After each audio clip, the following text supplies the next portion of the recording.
반짝반짝 빛나는 책모닝 1883일차를 시작하겠습니다.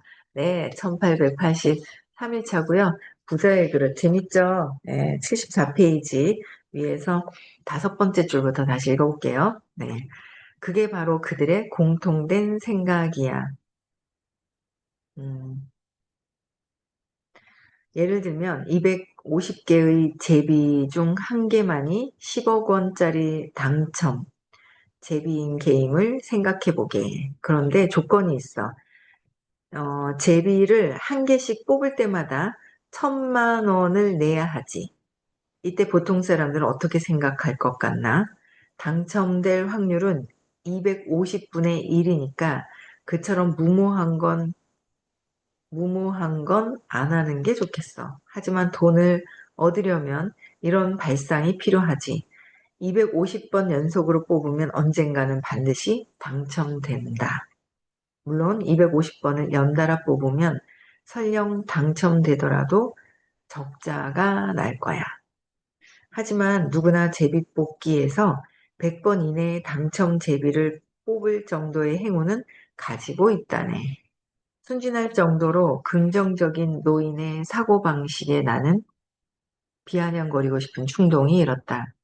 성공한 사람들은 실제로 당첨 제비를 뽑았으니까 그렇게 생각하는 겁니다. 아니야, 이러한 사고의 이면에는 한 가지 생각이 더 들어있어. 도전이 늦어지면 실패를 만회할 기회가 적어진다는 거야. 즉, 나이가 든 뒤에는 부자가 될 기회가 점점 줄어들어. 그래서 젊은이들에게만 허용된 유명한 표현이 있자는가. 우리에게는 실패할 권리가 있다. 우리에게는 실패할 권리가 있다. 맞습니다. 은행원으로 살던 시기에 저는 새로운 일을 시작할 계기가 저절로 생기기만을 바라고 제가 그 기회를 만들려고 하지는 않았던 것 같습니다. 결국 아무것도 하지 못한 채 8년이라는 세월이 흘렀고요. 그렇게 은행원으로 경력을 쌓고 결혼을 하고 아이까지 생겨 안정된 생활을 보내던 어느 날, 저는 오랜만에 한 친구를 만나게 됐습니다. 이제 2장, 부자의 고백. 사람들이 두려워하는 건 실패가 아니라 돈이라네. 실패가 아니라 두려워하는 것을 돈 때문에 그런다 생각하는데 돈이 아니라 실패를 두려워하는 것이 아니라 돈 때문에 두려워한다는 거죠. 그렇죠? 사람들이 돈, 두려워하는 것은 돈이다. 실패가 아니다. 볼게요. 기회. 무엇을 하느냐보다 누구와 하느냐를 따진다. 내가 무엇을 하느냐보다 누구와 하느냐를 자꾸 따진대요. 그 기회를 볼게요. 어, 차체 옆이 온통 광고로 뒤덮인 트럭 한 대가 요란한 소리를 내며 지나갔다. 저 멀리선 한 달 전에 발행된 유행가가 들려온다. 아직도 길가에 오가는 사람들이 많이 있는 걸 보니 새삼 내가 번화가 한복판에 있다는 사실이 실감났다. 하지만 나와 노인 둘 중에 아무도 이야기가 길어질 것 같으니 찻집에 들어가자는 말을 꺼내지 않았다. 나는 돈이 없으니 당연하지만 노인은 왜 계속 밖에만 있으려 하는 걸까? 노인이 감기라도 걸릴까봐 걱정됐지만 그는 전혀 추운 기색도 없이 나와 마주하고 있었다. 분명 노인도 나름 어떤 연유로 이곳에 와 있는 듯 했다. 나한테 일어난 일들을 모두 털어놓아야 하나 말아야 하나 계속 고민이 되기도 했지만 결국엔 솔직히 이야기하기로 결심했다. 그 친구의 이름은 오타니 유이치로로, 유이치로로 저와는 중고등학교 시절 동창입니다. 아무튼 잘난 친구였죠. 학교 성적도 언제나 1등인데다 운동도 잘해서 농구부 주장으로 현 대회에 나가기도 했습니다. 저는 오타니 때문에 시험에서 단 한 번도 1등을 못 해봤고요. 운동신경도 그저 그래서 늘 그 친구의 등만 바라봐야 했습니다. 그래서 솔직히 학창 시절에는 사이가 썩 좋지 않았습니다. 경쟁자였어요. 그렇죠? 이 현에 있는 학교인가? 네, 모모시에 있습니다. 산에 둘러싸여 한적하니 좋은 곳이구만. 아, 아시는 곳입니까? 그럼 제 말이 더 이해가 잘 되시겠어요. 고등학교 때 버스로 2시간씩이나 걸리는 이곳까지 와서 학원에 다녔거든요. 그러다 아버지가 실직하신 뒤로는 집에서 혼자 공부했는데 결국 그 친구를 한 번도 이기지 못했고요. 아, 딱 한 번 기회가 있었는데 그건 오타니가 여름방학 때 현대에 나가고 개학을 한 후에 본 중간고사 때였습니다. 하지만 그때도 저는 간만의 차이로 그 친구를 이기지 못했죠.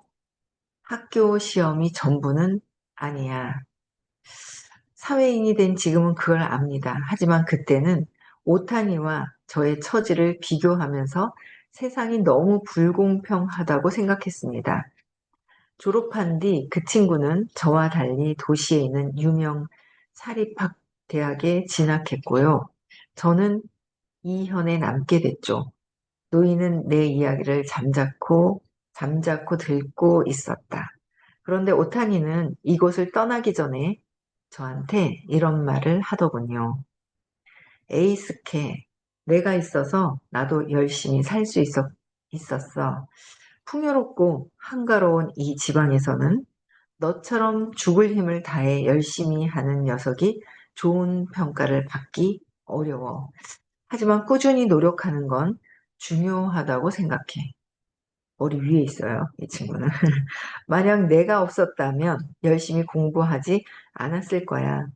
공부를 잘해도 딱히 인기가 안 생기니까 넌 내 라이벌이었어. 그러면서 오타니는 저를 치켜 세웠습니다. 저는 그 친구의 속내를 알고 깜짝 놀랐습니다. 제가 뭐라고 대꾸했는지는 기억이 잘 안 나네요. 그래도 아주 기뻤던 것만은 분명합니다. 그 뒤 풍문으로 오타니가 미국 유학을 갔다는 소식을 들었습니다. 그 이야기를 꺼내는 것이 그다지 기분 좋은 일은 아니었지만 나를 응시하는 노인의 눈동자는 입을 열게 만드는 힘이 있었다. 그 무렵 저는 취업 준비로 한창 바빴는데 그 친구라면 분명 저와 달리 화려한 길을 걸어갈 거라고 생각했습니다. 그때 오타니는 이미 질투나 부러움을 초월한 존재가 되어버린 거죠. 그러던, 그런데 3년 전 그 친구를 다시 만나게 된 겁니다. 우연? 아니, 저는 우연이라고 생각했지요. 그 친구는 분명 저를 찾았다고 했습니다. 오타니는 학창 시절과 별반 다르지 않은 환한 미소로 저를 맞았습니다. 직장 근처 오픈 테라스가 있는 카페에서 만나 고등학교 시절 에피소드를 한 차례 이야기꽃을 피웠죠. 그리고 이야기가 어느 정도 일단락되자 그 친구가 불현듯 묻더군요. 에이스케, 하는 일은 어떠냐? 그냥 그렇지 뭐. 그래도 자식이 있으니까 그 애가 커가는 걸 보는 게 삶의 낙이라고나 할까? 그렇구나. 갑작스러운 말이긴 한데, 너 혹시 내가 하는 일 좀 도와줄 수 없나? 도와줄 생각 없나? 무슨 일을 하는데? 아마 창업 컨설턴트겠지? 난 그쪽에 대해 전혀 몰라. 아니면 지금 내 월급보다 2배 줄래? 하하, 그럼 한번 생각해 볼게. 지금 너 연봉이 얼만데? 바로 본론으로 들어가는 오타니의 말투나 태도는 고등학교 때와 똑같더군요. 미국에서 돌아온 뒤 그런 특유의 성격이 한층 더 자연스러워진 것 같기도 했고요. 어라, 이것 봐라. 완전 대놓고 묻네. 정신 차려. 여긴 미국이 아니야. 하하, 중국이든 유럽이든 똑같이 물었을 거야. 뭐 너니까 솔직히 대답할게. 6,500만 원. 아직 나는 젊은 축이라서 그 정도지. 위쪽 양반들은 더 받고 있을 거야. 그 정도면 꽤 괜찮은 거 아니야? 급여가 나쁘지는 않지만 은행에는 의외로 퇴직하는 사람들이 많습니다. 우수하고 능력이 뛰어난 은행원일수록 젊을 때 이직이나 독립을 하거든요. 그 사람들은 대개 외작의 투자은행 등으로 이직을 합니다. 하지만 특별히 우수하지도 않고 멍하니 그저 업무만 보고 있다가 30 넘어서까지 은행에 있는 사람들도 무사하지는 않아요. 실적이 신통치 않은 행원은 일반 기업으로 보내지기도 하죠. 이처럼 은행에는 승진할 자리가 많지 않다 보니 일정 연령이 되면 자동으로 은행에 남을지 다른 곳으로 옮길지가 결정됩니다. 치열한 출세 경쟁을 해야 한다는 점에는 다른 일반 기업보다 가혹하다고 할 수도 있습니다. 제가 근무했던 은행도 예외 없이 거의 절반쯤 되는 동기들이 이미 퇴직됐고요. 그렇게 이직자가 절반, 독립한 사람이 절반, 독립해서 사업을 시작한 사람들 중에는 성공한 케이스도 있었습니다. 내 일을 도와달라니 이직을 하라는 거냐? 아니, 같이 사업을 하자는 거야. 각자 투자해서 해보지 않을래? 오타니가 꺼낸 이야기는 하나부터 열까지 모두 놀라웠습니다. 뭐? 주먹밥 가게? 왜 하필 주먹밥 가게인지 그 이유를 물었더니 이렇게 대답하더군요. 장차 미국에서 해보려는 비즈니스야. 오타니는 미국에서 일본 음식이 얼마나 좋은 평가를 받는지 몸소 실감했다고 했습니다. 그 친구가 유학했던 미국의 시골에도 일본 음식점이 여럿 있었던 겁니다. 물론 맛은 도저히 일본 음식이라고 할 수 없었다고 하지만요. 일본 음식의 이미지는 역시 건강식이라고 했습니다. 건강에 관심이 많은 부유층 사람들은 늘 유기농 채소로 요리한 음식을 원했고, 그래서 일본 음식점은 언제나 손님들로 북적였다고 합니다. 미국이라는 나라는 신기하게도 누구나 적은 돈으로 배부르게 먹을 수 있다고 하더군요.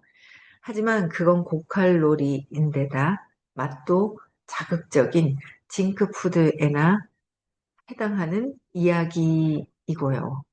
반대로 소박한 저칼로리 식사는 오히려 비싸게 지불해야 먹을 수 있다고 했습니다. 오타니는 이처럼 미국에서 실제로 보고 느꼈던 것들을 저한테 상세히 말해 주었습니다. 최종 목표는 미국에서 일본 주먹밥을 파는 거야.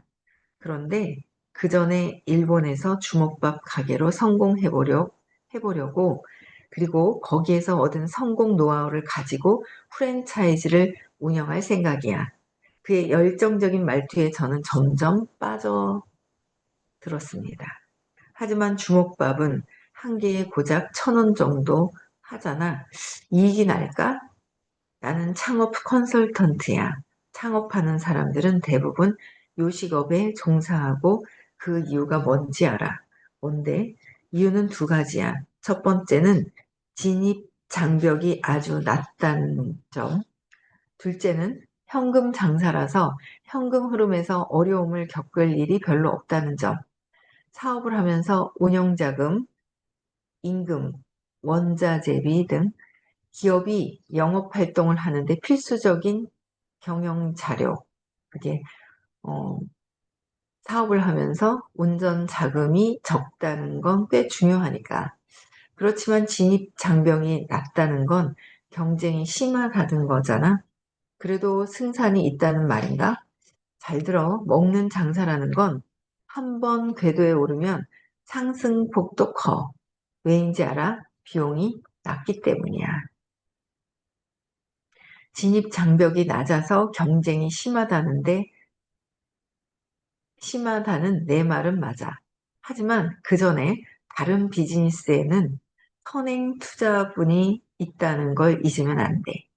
우리가 하려는 사업은 수억 원이나 하는 커다란 기계를 살 필요도 없을 뿐더러 처음부터 손님들을 갖고 있을 필요도 없어. 이를테면 우리의 손님은 이 세상 모든 사람인 셈이야. 그런 의미에서 총수요는 안정되어 있어. 생각해봐. 밥을 안 먹는 사람은 없고 또 대부분 하루에 세 끼를 먹어.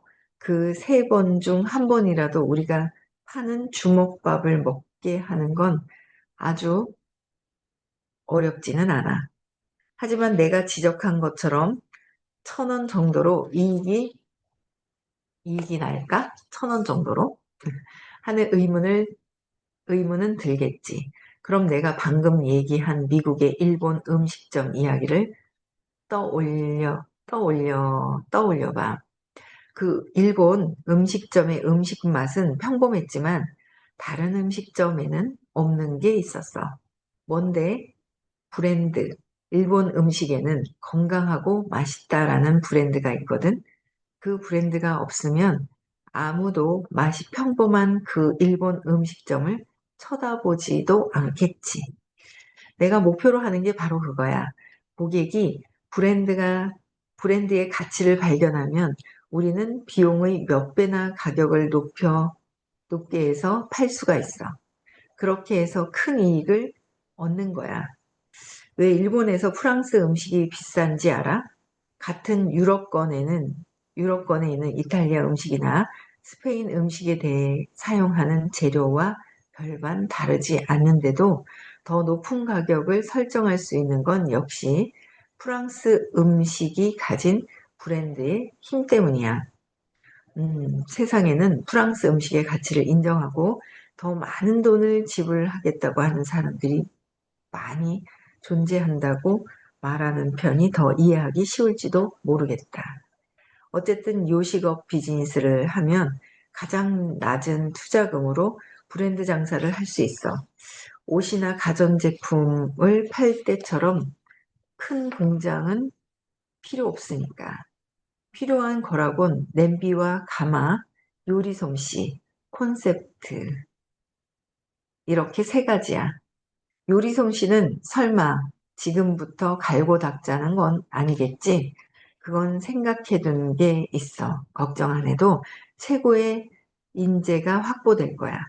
그리고 내가 일본 음식 중에서도 주먹밥을 고른 건 한번 레시피를 만들어서 매뉴얼화 해두면 회전초밥 체인점처럼 실제로는 요리사가 많이 필요 없거든. 내가 지금 염두에 두고 있는 그 사람 한 명이라도 충분할 거야. 나는 이 장사가 분명 미국에서도 성공할 거라고 확신해. 오히려 일본에서 고급 주먹밥 장사를 하는 게 더 어려울걸? 그리고 나는 수많은 창업가를 보면서 비즈니스의 성공 비결이 뭔지 알았어. 그게 뭔데? 무엇을 하느냐보다 누구와 하느냐가 더 중요하다는 거야. 누구와 하느냐. 비즈니스 파트너로서 나는 너를 택하고 싶어. 그러고 나서 오타니는 열정적으로 이 비즈니스에 대한 자신의 각오와 승산, 그리고 저를 선택한 이유 등을 늘어놓았습니다. 그의 말을 듣고 있자니 기분이 한층 고양되더군요. 물론 칭찬을 받아서 기분 나쁠 사람은 없겠지만요. 그는 곧바로 덧붙였습니다. 다시 말해, 나는 이기기 위해서 너한테 제의를 한 거야. 그건 은행원인 나라는 뜻인지 아니면 오타니는 진짓 무게를 잡다가 충분히 뜸을 들인 뒤 대답했습니다. 노력파인 비즈니스 파트너라는 뜻이지. 알았어. 내가 즉흥적으로 꺼낸 말이 아닌 건 알겠어. 난 이전부터 그런 생각을 해왔어. 내가 뭔가를 한다면 반드시 성공할 거라고 말이야. 너는 그런 운을 타고난 것 같거든. 하지만 솔직히 나는 생각할 시간이 좀 필요해. 그런데 에이스케, 내가 딱 한 번 너한테 시험에서 질 뻔했는데 기억나? 그럼 기억하지. 2학년 가을이었잖아. 넌 농구부에서 연습하느라고 여름방학 내내 지쳐있을 때였지. 나한테는 너를 이길 절호의 기회였고, 맞아. 그때 나는 시험 준비를 거의 못해서 너한테 질지도 모른다고 생각했어. 그렇지만 너는 나에게 이겼잖아. 하하하. 이제 시간이 지났으니까 솔직히 말하는데, 그때 진짜 내 실력으로 봤다면 아마 내가 이겼을 거야. 뭐, 그게 무슨 말이야? 부정행위라도 한 거야? 뭐, 그게 무슨 말이야? 하하하. 그래. 옛날부터 요령은 좋았으니까. 이상하게 저는 그 말에도 화가 나지 않았습니다. 오히려 저한테 없는 면을 가진 그 친구가 더더욱 믿음직스럽게 느껴졌죠. 아직 오타니에게 확답을 주지는 않았지만 제 마음은 이미 정해진 것과 다름없었습니다. 정해진 것과 다름이 없었대요. 그다음에 부채. 어, 기회가 있었는데 무엇을 하느냐보다 누구랑 하느냐가 더 중요하다고 얘기했고, 먼저 1등을 계속 내가 2등만 하고 1등 자리를 했던 그 친구가 찾아온 거예요, 은행에. 그쵸? 부채, 빚만큼 돈을 배우는데 좋은 교재는 없다. 돈을 배우는데 좋은 교재는 없대요. 빚이. 네. 노인은 도무지 알 수 없는 표정으로 내 이야기에 귀를 기울이고 있었다. 이거는 내일부터 할게요. 네. 네. 금방 나가죠, 이거. 한 달락, 두 달락도 이길 수 있는. 이거 뭐 일주일 안에 다 끝날 것 같은데요. 이, 더 시스템, 네, 이거 오늘 올려드릴게요. 더 시스템, 이거 준비해 두셔야 될 것 같아요. 집 금방 나가요. 네, 그래서 더 시스템이, 스콧 애덤스, 이분이 길버트라는 그 만화 작가거든요. 이분의 이야기가 있는데 이것도 되게 재밌어요. 네, 그래서 요 책 나갈 거니까 미리 준비하셔야 될 것 같아요. 이거 그냥 소설책이라 금방금방 나가요. 저는 여기까지 하고요. 27분이에요. 오늘 부산에서 수업이 있습니다. 의식 수업이 굉장히 너무너무도 중요하다라는 거를 참 많이 느껴지거든요. 초대도 좀 하세요, 주변에. 가장 선업을 짓는 거. 초대하는 거. 그렇죠? 네. 그래서 같이 가실 분들 좀 한번 챙겨보시고요. 한번 가시고 또 이렇게 의식 수업에 들어오셨던 분들이 또 다시 한번 초대를 해서 함께 하셔야 될 분들이 있어요. 그래서 어, 초대 좀 해주셨으면 좋겠고요. 오늘 부산에서 수업이 있고요. 이번 주 토요일 날은 서울에서 수업이 있습니다. 그래서 12월 6일, 7일도 더 많이 초대하셨으면 좋겠습니다. 그렇죠? 돈이 없어요가 아니라 압박감이 있어요. 압박감을 해결하려면 자기 자신에게 자기 개발하는데 투자를 하셔야 이 투자를 해야 압박감에서 사라져야 이 돈이라는 게 온다는 거죠. 얘 때문에 못 가요. 그러면 안 된다는 거예요. 내가 가려고 마음만 먹으면 어떻게 해서든 갈 수 있다.